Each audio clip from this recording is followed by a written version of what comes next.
Hello and welcome to a special edition we will call of the New Frontier, which is the unofficial, note on unofficial, Accelerate Debrief with me, Max, and Joe. Joe, how are you? Oh, I'm very good, Max. Thank you. How are you doing? Good. You recovered from the flight back from Seattle? Yeah. It was a long journey. Took me about 24 hours. So my body's still a little jet lagged, but I'm good. I'm very content with my time there. So it's kind of all worth it. Yeah, I think I was jet lagged the entire conference. I think the sheer scale of the announcements and the drinks and the time difference really made it a challenge. But I guess before Joe, we start to go through the key announcements, and there are 23 announcements. And we've kind of picked out the 6 ones. Before we get into kind of the big announcements that people really should know about, what was your just reflection on the vibe of the conference and the general atmosphere of being there? Yeah, I mean, for me, to be fair, this was my first Accelerate, and I didn't really know what to expect. But I have to say, Amazon did a spectacular job in terms of organization. I think they really made sure that they spoiled us. They made sure that the entertainment was great, that the whole organization of the event was great. There was a lot of sellers cafe sessions where sellers could ask their questions. Just kind of the entertainment was great. There was a lot of information, a lot of sort of interactive sessions. So I really enjoyed that. So all in all, I think from Amazon side, it was really well organized. But I also really loved the mixture of sellers and partners that I met. So I think it was definitely worth it. What about you? Yeah, I plus one on that. Like the tickets are $500, so I think pretty standard for what you'd expect from a 3-day conference. Mhm. I honestly don't. I feel that Amazon probably made a loss on that. Unlike other conference Yeah. organizers who are obviously trying to make money from it. There was a free supermarket where you could just pick out whatever snacks and cold pressed drinks and all this kind of stuff. There was an incredible party, and yeah, just a general atmosphere. Like every night, there was like multiple different drinks organized by partners. As you say, the seller cafes, and even for us, the API side, sat down with kind of senior engineers and seller support people if you're a seller to kind of help you work through issues. So definitely worth going. But you're flying off soon, aren't you? You've got another one on the map, Joe, don't you? In terms of the conferences.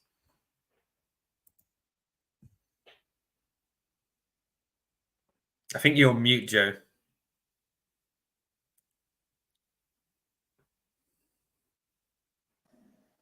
I don't know why, but today my computer hates me, so go figure. But yeah, I'm super.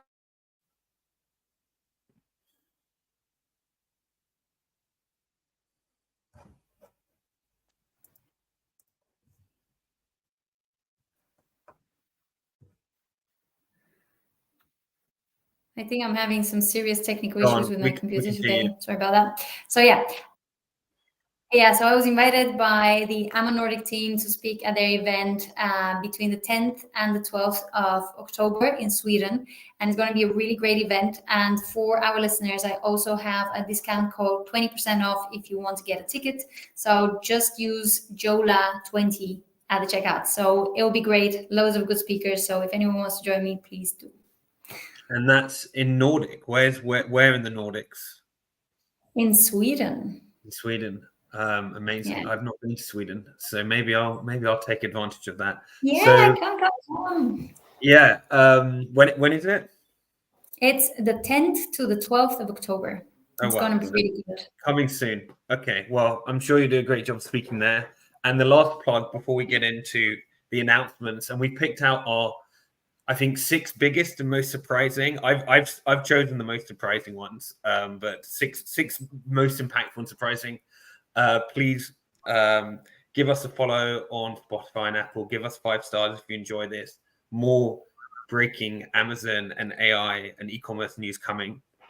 But yeah, and actually, if you guys want to get in touch with us and ask us questions, please do. We love to hear your feedback and also what you want to listen to more on the podcast. So don't be shy. Get in touch. Definitely. But I'll dive in, and I'll dive in with what I think was the biggest shock that they launched, which is the personalization of titles and product descriptions. So what this means is that Amazon is going to start changing sellers' titles and product descriptions for each individual customer journey. So if a specific customer, let's say, is searching for, puts in the search term gluten-free cereal, Amazon's AI is going to rebrand your product, and if you have gluten-free in the title somewhere along the back, it's going to move that to the front. So this was a massive surprise, and it's going to be enormous in the world of SEO and optimizing content. I would be lying if I said I know how it's going to work or how we're going to optimize for it, but we're certainly going to be paying close attention to this as it rolls out. We also don't know when it's going to roll out, but we're going to be paying close attention. Maybe we'll do like a more in-depth podcast once they've released a science paper and we can process that and understand what's going to work. At the moment, what we were told is that they're not going to be generating new content, but they will. I'll get onto that. They will be generating new content, but in terms of personalization, they're not going to be generating new content for your titles and descriptions as they personalize them. They're just going to be reordering them. So this was something that one of the speakers kind of after the fact was kind of pressured in by a bunch of sellers at one of these breakout groups, and kind of as you can imagine, a lot of the sellers were not happy with this announcement. Yeah, I can imagine. And she said, "Oh yeah, we're just going to be reordering." So that's what that's kind of I think for me the headline. But Joe, your reaction to that one? Yeah, I have to say I was very surprised because I thought it's very interesting, but also wasn't surprised because if you see what Amazon has been doing over the last year, it's trying more and more to take control over any content of the listings of sellers. And so this is just the next step. I mean, in terms of AI, obviously they are now kind of encouraging sellers to use their product listing text generator, their image generator.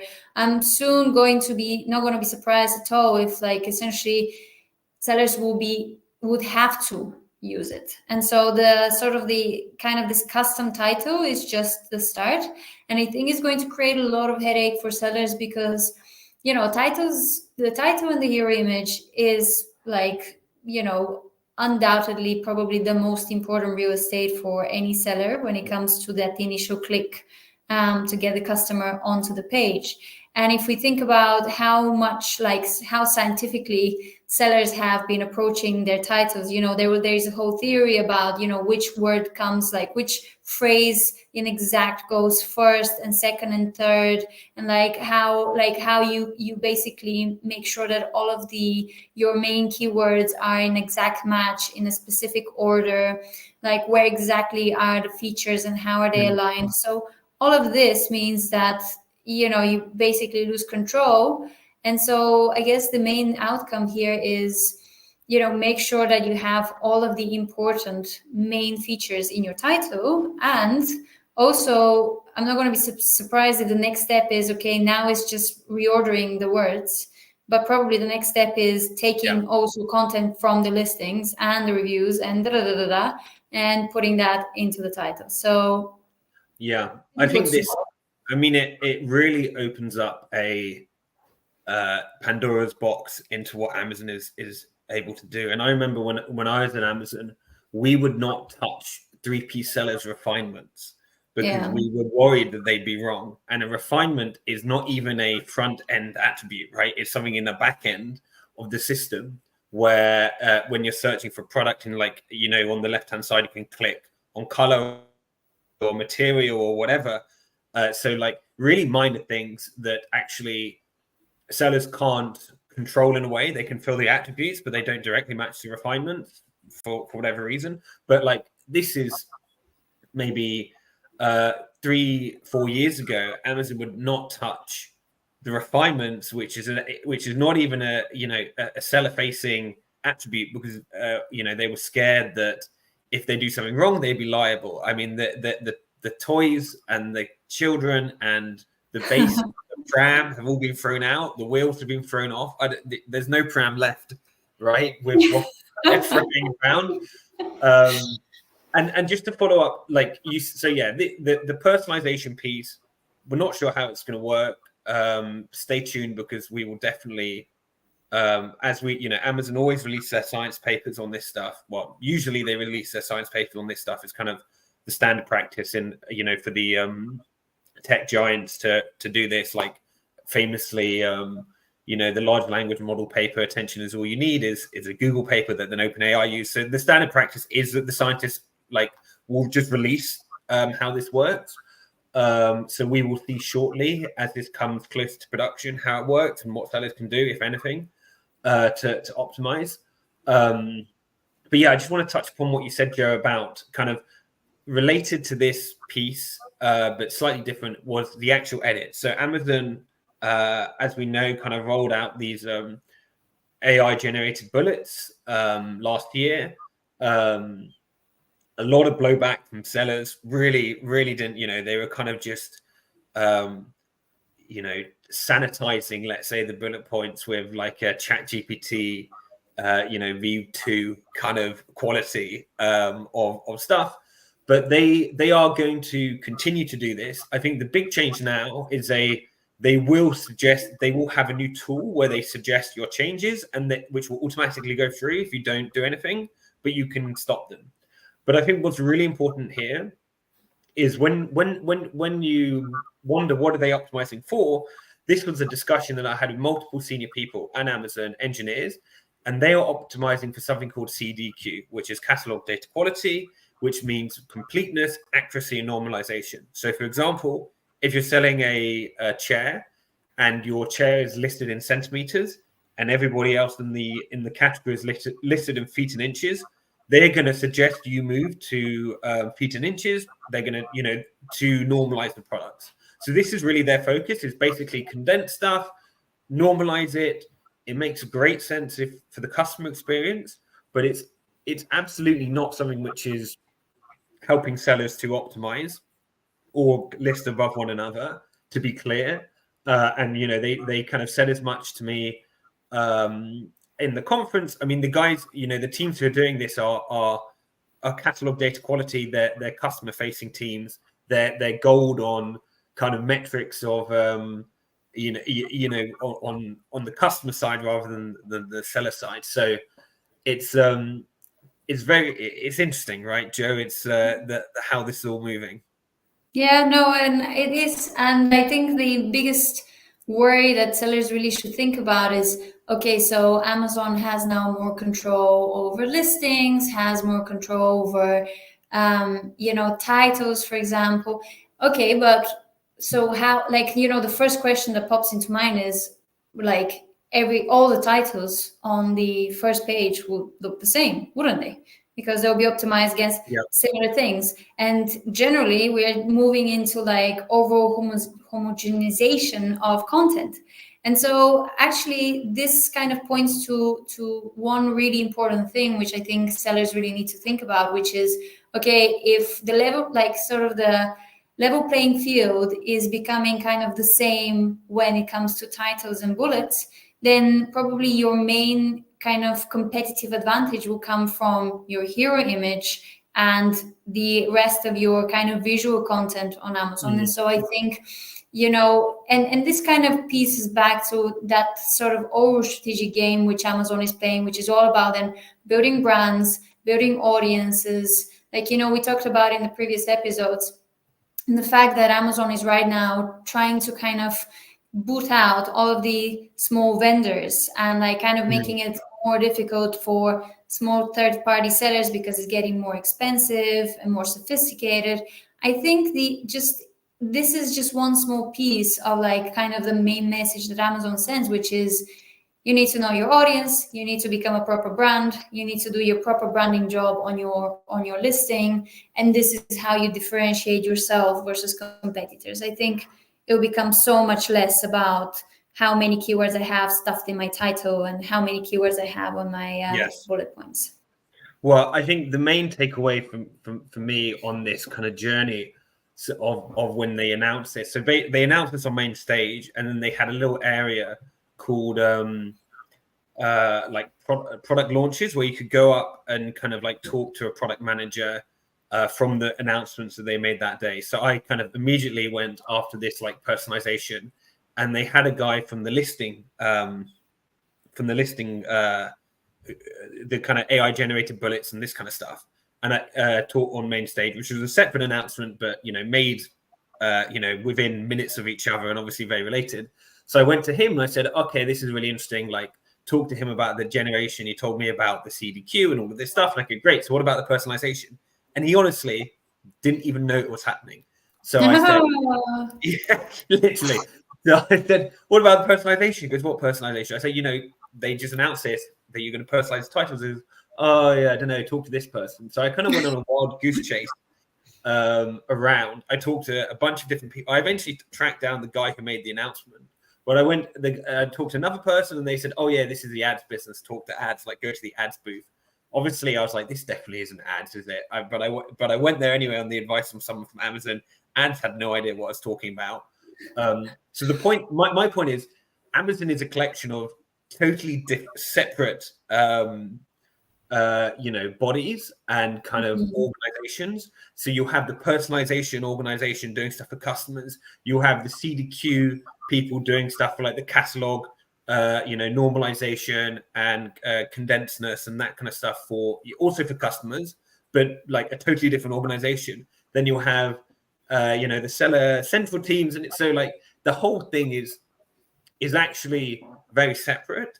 And honestly, these people, they don't really communicate, and that's to me was clear when like a lot of them didn't know about the big announcements that Amazon itself had made. Like, you would have thought they would give a heads up to the various different departments and say, by the way, everyone involved in listings, you should know that we're going to announce this personalization thing. There are probably going to be lots of questions about it, but anyway, we'll move on. Joe, what was your number one thing that you kind of thought out? I have to say, like, this was what we just talked about, was a total surprise, and I think it will be very interesting. But the next thing that I actually found very interesting is Project Amelia, which is, in essence, the way I would like simplify it down is almost like a co-pilot in Seller Central. So it's kind of a personal assistant, so an AI personal assistant that Amazon sellers can use within their sort of Seller Central platform.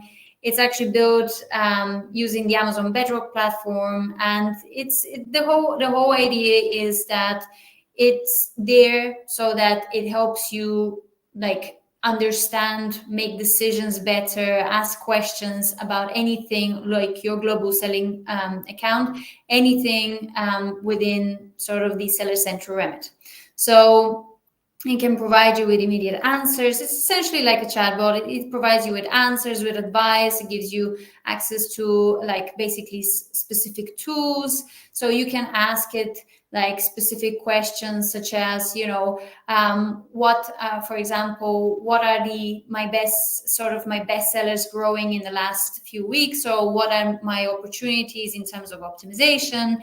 And so it generally is kind of a very useful tool for sellers to just in one instance get answers to questions. I think it's going to be quite cool to get also answers to Amazon TOS. So I think let's see. It's currently in beta. The idea I like. The execution we'll see. Well, I think this is super interesting because earlier, I think the week before Accelerate, we had what I think is the biggest AI announcement since ChatGPT and like kind of the commercialization of LLMs, which was O1. O1 is OpenAI's agentic AI, right? So it has advanced reasoning capabilities. It can, rather than just what this previous generative AI models do, which is just kind of spout randomly and just kind of, you put in a prompt, it just generates an answer. This can break down problems and then look at different solutions and then suggest the best one. And to kind of illustrate the step change we have here, in the International Maths Olympiad, O1 solved 83% of problems, whereas GPT-4 did 13%. So it's now at a PhD level of physics, biology, chemistry, and this is really the start of agents. And I think this is what we're seeing with Amelia. And also what the other one, which was Seisu, they also announced like an AI agents seller support. So yeah, I imagine that Amazon doesn't have this OpenAI technology, given that it was launched the week before. So I imagine we're still at the Gen AI point where it will just kind of spout an answer like ChatGPT does. How accurate that answer is, as we know, could be accurate, could not be accurate. I mean, this is the bit that I'm kind of like squirming a little bit inside, is that so far, if I have to be completely honest with myself and our listeners, I haven't been blown away by Amazon's AI capability. Like, there's OpenAI, there is Anthropic, there is like Meta. Who Amazon have invested. Yeah, but they're not. But let's face it. Like Anthropic, basically, Amazon is only using Claude for Alexa. They're not really, at least they haven't announced that they're using the Claude as a foundation system for their own AI. And so, so far, what I've seen in terms of AI is a bit, let's say, lacking. And so I'm just a little nervous that at this point, I mean, I'm not talking about in 6 months, but at this point, sellers using this will be mostly training, right? This bot, and it wouldn't. There will be a lot of hallucinations, and I'm just a little nervous when it comes to like recommendations, actual hard numbers, and what is going on with my account. There will be kind of probably a lot of uncomfortable moments because of these hallucinations. So I agree in the next 6 months, but I think with all this stuff, one people get there. OpenAI have got this, agentic model now. I think it's a number of months really before like this is widespread and you have Anthropic have one and Google have one, because it takes like, once the breakthrough's made, people move companies, they like whatever, like they know it's possible, maybe they can reverse engineer it somehow by however happens, like it's made once, and sooner, like a bit like the kind of ChatGPT, and now we have loads of LLMs. I imagine everyone will have an agentic AI, maybe even internally by the end of this year.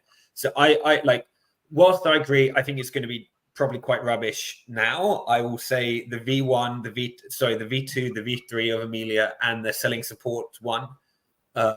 These agents, I think, like they're going to get good. They're going to get very good. I mean, imagine having, rather than on the other end of your seller support, I don't want to be mean, but let's say someone who's kind of been in Amazon for 2 weeks, just been trained up, has no idea about anything, is kind of trying to answer your queries.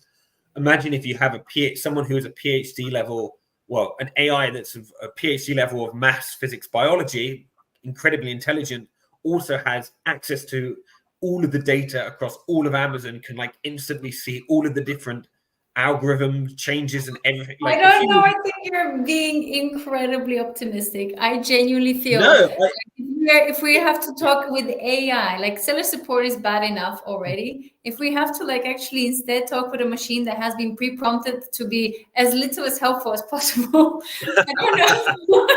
Well, I think this is because in the most gracious way possible, you're used to talking to a generative AI model, and they are not very good at they're not very intelligent. And I think once we move to this agentic model and that becomes the new normal, and I think it will become the new normal incredibly quickly, this is going to be fundamentally different. Like these things are, they're smarter than the average human. They're far smarter than the average human, right? So the GPT, can't really understand any of your problems. It's reading your input text and predicting what you think you want the output text to be, whether it's true or not, right? So it's just saying, oh, you've asked this question about your sales. Like maybe in my RAG retrieval augmented generation, they have some like they've got sales data in the prompt, so at least it's saying something accurate to you back. But it's basically predicting what it thinks you want back. It does it immediately. There's no thinking. There's I think as we progress to these agentic models, these are going to get really good, and we're going to have soon a future of billions of agents, more agents than humans. And I think we will all, we're all going to have personal agents. We're going to have agents in all of our companies that kind of take on the roles of lawyers and software engineers, and like every kind of role will have its own agent, and that will be like a 10x or 100x kind of lawyer than any human lawyer or software engineer or whatever you want than the human one. And our agents are going to be talking to these agents. So like if you're an e-commerce seller, your personal agent will be talking to Amazon's Amelia, and it will be kind of like fixing the problems for you. And you might not even be involved in that. So dear listeners, from very soon, there will be no Max and Joe talking on the New Frontier podcast. It will be a Max and Joe agent talking to each other while Max and Joe are just drinking cocktails. And basically, we're going to be completely useless humans in the future. But I think humans will innately have the desire to kind of create and to be useful to one another. So I don't think we're gonna. I think there'll still be podcasts. Like we enjoy doing it, and I think humans will enjoy listening to it. Like nobody watches AI robots play chess, right? We still watch chess, and no one watches. Well, some people watch Formula One, I guess, but like people still care about the sprinting. Right, they still care about the 100 meters, even though we know that a robot's faster. So I think I disagree slightly with that. But anyway, do you want to move on from the agent stuff and move on to the next one? Yeah. So next one was it was all about TikTok and PayPal and Prime Day badges. So firstly, I find it very interesting what is happening in terms of the TikTok and Amazon dynamics right now. Actually, yesterday I published in the AI for e-commerce newsletter an article which is all about whether Amazon is actually priming itself to buy TikTok, which is, in my mind, a pretty valid question because TikTok has been given a deadline till January 2025 to find a new US buyer. And after that is so basically, an uncharted future if they don't. And what has been happening with sort of Amazon and TikTok is really interesting. So firstly, there was a report recently that Amazon is one of the largest, if not the largest, advertiser on TikTok. Another thing is that obviously in August, basically TikTok introduced this whole Amazon integration where you can basically buy products from Amazon directly on the TikTok platform.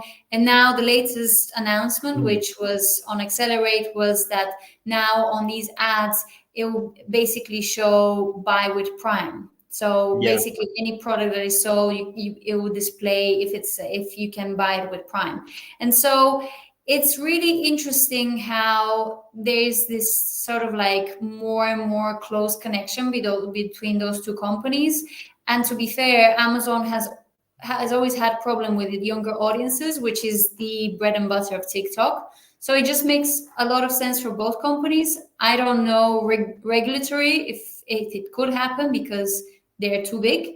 But all of the signals from the market kind of sound that tune a little bit. So that I thought is very interesting.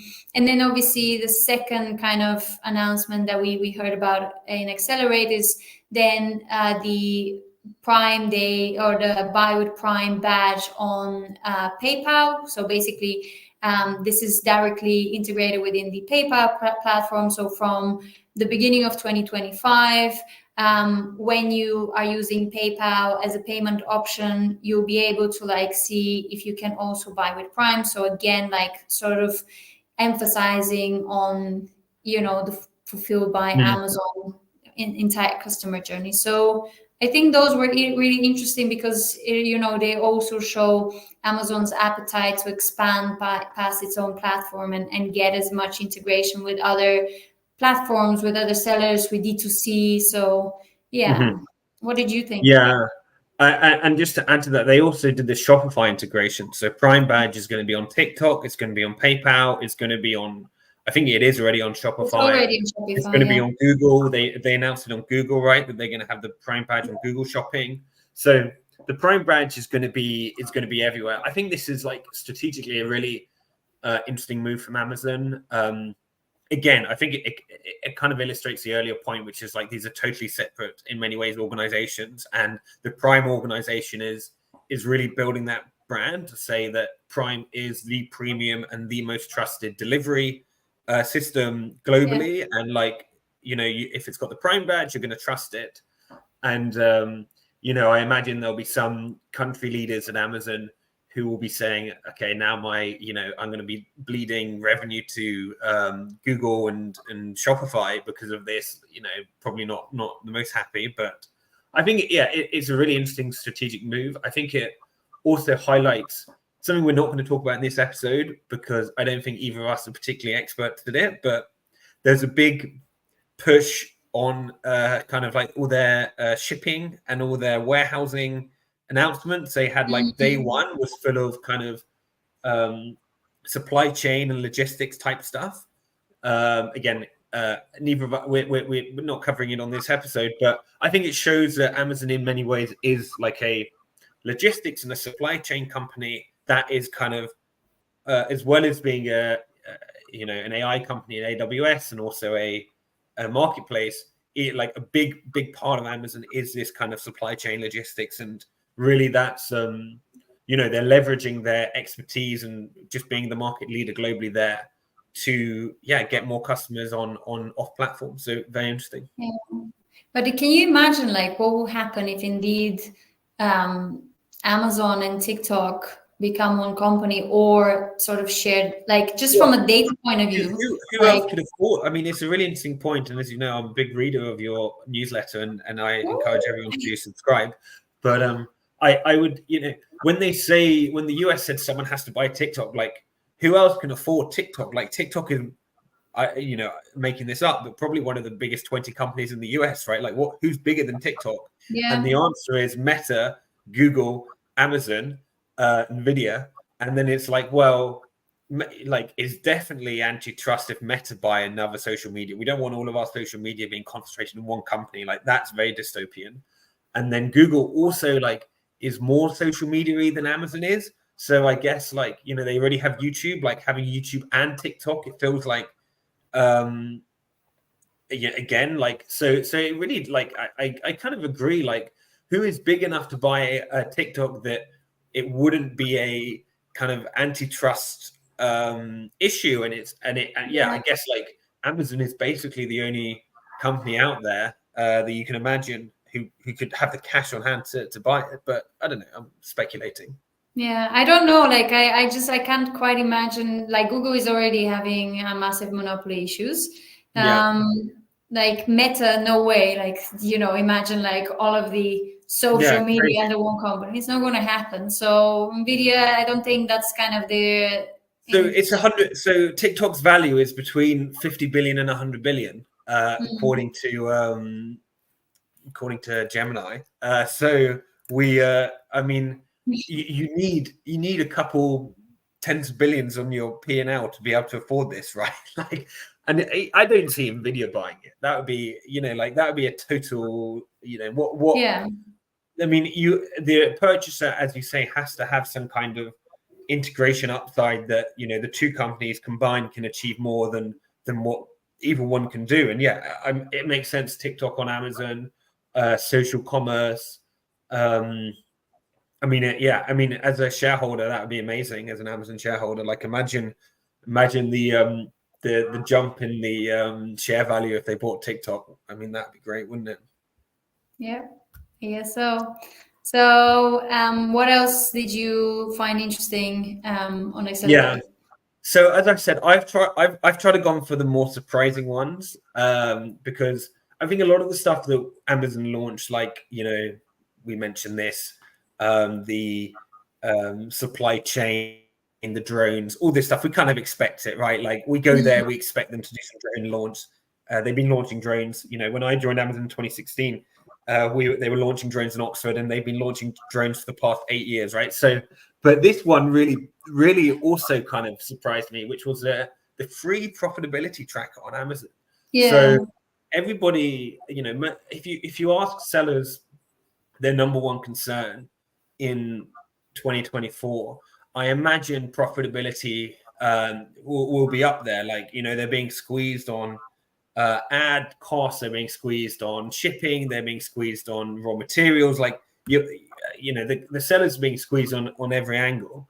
And yeah, I mean, I thought it was super interesting that Amazon would launch a profitability tracker. I mean, I've not used it, and I think it's just been launched, so I can't speak on how good it is. But from the presentation, it looked pretty good. So I think, again, it's an interesting one that they've kind of gone in the. I mean, maybe you could say customer obsession. They've got and shouldn't be surprised, but they've gone this direction to like highlight the profitability of customers, to their customers. Yeah, I mean, this is the thing. Like, I think it's a no-brainer. Like, so many of the sellers use tools like Seller Board to like try and get all of their sales and like profitability and match up all of their data into one platform. And it was just a matter of time until Amazon rolls out something to answer that need. So I think it's just basically, answering a genuine need in the market. Do you want to hear an interesting tidbit? So when I was flying to Seattle, I was actually sitting next to one of the engineers, one of the Amazon engineers working on the advertising dashboard. And I was like, okay, so what do you do? Like, do you do anything with AI? And he was like, oh, yeah. And so, at least from what I understand, obviously, this is not something that they actually rolled out this year, but I think what they are at least currently testing is creating almost like a chatbot or an AI, didn't explain very clearly, which sits in the Amazon advertising console. And you'll be able to essentially tell this AI exactly what you want to see in the advertising account and map it out and ask questions. So a little bit like, at least like Project Amelia, but like specifically from an advertising point of view. So this is obviously not live, and it may not actually happen, but I'll be very surprised if it doesn't, because it's kind of just, it makes so much sense. Did he know you're a major influencer who runs a podcast and has tens of thousands of followers on LinkedIn? Well, no, I told him that I'm going to accelerate. I wasn't particularly like, covetous about it. It was just like, yeah. But look, if he's talking, is what they say, like loose lips cause cost lives, like in the old World War II posters. But yeah, I mean, I totally see this future of agents everywhere and like billions of agents. Like I said, like I think we're going to have each company will have its own agent. Like you have your own website now. Like imagine being a retailer without a website in 2024, right? It's crazy, and I think it'll be the same if you're an e-commerce seller in 2030. Like you're going to have an agent. The agent's going to be branded. It's going to be communicating to customers in a way that suits your brand. So if you're Nike, it's going to be helping you do workouts. It's going to be helping you do all this stuff, and it's also going to be selling you, hyper personalized Nike products in your fit and everything else. So I think we're going to have so many agents. I think we're going to have we're all going to have the personal assistants who are going to help us manage to talk to all these agents. So I don't have to sit and talk to AI. I feel like you're going to make a drinking game out of you saying agents, like in this episode. Every time Max says an agent in this episode, somebody takes a shot. Anyway, continue. Okay. Well, anyway, let's move on then. Talking about AI ads, you had one on that. Do you want to talk about? Yeah. So I think what was really interesting is, again, Amazon kind of following the trail of what's happening in the wider industry, which is text to video. Except that they're not really doing text to video yet, but they are definitely looking at one of the main issues for them to sell some of their more interesting inventory, which is basically sellers not having any sort of video assets. So obviously, Amazon's main pushes in terms of like their own advertising inventory has been, in the last few years at least, has been all about DSP and sort of their like wider marketing network. And I think a lot of sort of the average seller has like is kind of spending 90% of their budget on sponsored product ads still. So they're not even scratching the surface with sponsor brand ads, sponsor brand video. So what Amazon rolled out this year is all about AI generated images and like basically motion images and AI generated videos, which I think, I don't know. Again, I'm a little bit skeptical, but basically what you should be getting is a video generator that creates between 6 to 9 seconds video clips. You basically provide a image, and that creates kind of like a little video that you can use with sponsored brand videos that you can basically showcase your product features.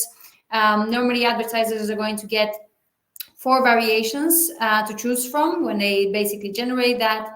And what specifically they'll be able to use this for is specifically advertising. So it's not for anything else, it's specifically for advertising. And at the moment it's in beta. So, I mean, a little bit like, I think it's interesting, maybe a little bit gimmicky, but it's a start, right? So I think the more sellers use it, the better it's going to become, and therefore more use cases. Yeah, I think given sellers spend like 20% of their revenue on ads, I see how Amazon is going to make it as cost effective as possible to just spend more money, and they're going to try and cut out well, they're going to try and make it easier for you to spin up an ad. I think it's going to be interesting how advertising evolves with Rufus, and as more people go to a conversational based search, how are the ads going to fit in? I think ads, on the detail pages, as we're used to, type in a keyword and you get 50 products back and you get 2 rows of ads, maybe one like, big kind of, as you talked about, kind of like motion picture ad, like still or live image ad, and then kind of some sponsored products. How this all fits into Rufus and the chat interface, I think is going to be really interesting. But what is clear, I think, yes, like Amazon ads, as we discussed, kind of the second theme after agents in this episode is, the disparate organizations in Amazon. These guys aren't going anywhere. They are doubling down on all AI, and across Prime Video and across probably different channels, and who knows, on your Kindle, on your Alexa, it's gonna be very, multiple touch points, I think, from these ads. So yeah, it's definitely an interesting one. Yeah, no, absolutely. Do you have some more? I mean, I had a really quick one, which is more interesting for us as an API than anything else. But they've got some very interesting stuff coming out about getting customer review data through the API. It's previously not possible, but it's going to provide apps like eContent the ability to look at sentiment and kind of get that review data on scale, which I think is going to be really helpful to optimize for Cosmo further, and kind of use that data to create optimized product listings. So I'm personally excited about that. But no, I think apart from that, it's a good wrap. Which one, I guess, as the last question, Joe, do you think is going to be, I'd say, the most impactful? Firstly, till the end of this year, from now to the end of the year, and then secondly, like the biggest one, kind of like going forward, like 3-4 year horizon from these announcements. Right. I think the most impactful right now is probably the customized title thing. I think that will be until they get it right, that will probably be a lot of headache for sellers. I think, interestingly enough, the most impactful in terms of the industry, I don't know. I don't know. I'm really curious what's going to happen with TikTok, because if something happens there, or like more and more the integration happens there, this will have a massive impact to sellers as well. I mean, sellers are already selling so much on TikTok, and now imagine that becomes an Amazon play. So this, if this actually happens, this will be huge. What about you? I agree. Like they gave no date on the personalization, but I think as soon as that rolls out, whether it's next month or 3 months or what, the immediate start of personalization, the first version is going to be an absolute, let's say, hair on fire issue for many sellers. And stay tuned. We'll try and cover that as much as possible. But it's going to be really interesting, and it kind of goes to my point, which I make multiple times a day to multiple customers and potential customers, which is SEO on Amazon is changing. LLM-based SEO is totally different from what we had on A9. With stack ranking on keywords, like optimizing for this large language model. It's a new technology. It's token-based. It's not word-based. It's a new game. And now optimizing for an LLM that's also personalizing your content. I mean, this is like playing 4D chess, right? So I think it's going to be so interesting. We're going to be keeping a close eye on it, but yeah, it's going to be carnage. It's going to be chaos. But selfishly, I love this disruption in the industry, because it gives, we're always on the cutting edge of it, and we have the team of AI researchers to work out what's actually happening and optimize. So at least I think our customers will be good. I think in the long term, I'm going to surprise you, and I'm not going to surprise you because I've said agents many times. I think the big one is going to be the selling support agent, because I really believe that if profitability is the number one issue that sellers have, number two is that seller support is crap. And I think the only scalable way to deal with this, because Amazon's so complicated, is actually very unfair for any one human sitting in, Hyderabad to understand why your product has been delisted by an algorithm that was, pushed out of Seattle. And even the people in Seattle who pushed out the algorithm don't fully understand. Like, it's a black box. They positioned the algorithm and they said, okay, we're going to change all the refinements in this. We've got coverage for this leaf node now, so we're gonna like push a bunch of refinements, and we're gonna move some stuff that isn't refined somewhere else, and we're gonna change your categorization. And that has, many unintended consequences on the individual SKU level, of course, if you're dealing with millions of SKUs. And of course, this person in Hyderabad isn't going to be able to do anything. Even the scientists in Seattle probably don't really understand on a SKU level why stuff has happened. They can probably give you like the broad stroke reasons of this is why, these are the changes we made for this logic. And if they sat down and explained it, you'd say, okay, that makes sense. But something happened in that rollout, which means that my ASIN is now not discoverable. So like, help, and they won't know. But these, I have real faith that these like seller support AI agents, once they get up and running in a year or two's time, they'll be able to understand the algorithm. They will, it'll be a good check against the categorization algorithm. The seller support algorithm comes in and says, hey, I've just got this influx of tickets from all of these sellers who are really unhappy. I can see this data, what's happening. And yeah, maybe it surfaces that to a human, like a senior VP somewhere. And that VP says, hey, I'm head of customer experience, and we've just got an influx of tickets, and the seller support AI has told me like there's been a change in the algorithm. This is what happened. Hey, you guys in Seattle, can you roll back that AI, please? And they go, oh, sorry, we'll change that. So I have, as Amazon gets more and more complicated, I have faith that, I have faith is the wrong word. I think this could be really impactful if they get it right. I would encourage Amazon to stop investing in kind of like the fancy bells and whistles of live images and focus on this seller support one, because I think that's what actually sellers really care about and are really frustrated about. And I've seen lots of posts on LinkedIn being like, oh, they've launched, like, we haven't even covered all of them, but they've launched 23 AI updates, but why can't you just fix seller support? Like, just put your time and energy in that, because that's like costing us, it's costing us money, and it's damaging our business and blah blah blah. So if they invest properly into that, I think that would be the most impactful for Amazon sellers. Cool. Yeah, no, I absolutely agree. Right, that was a good wrap, Max. Good wrap. We managed to rattle it in only 50 minutes. As we said it before, please like, subscribe, and we'll see you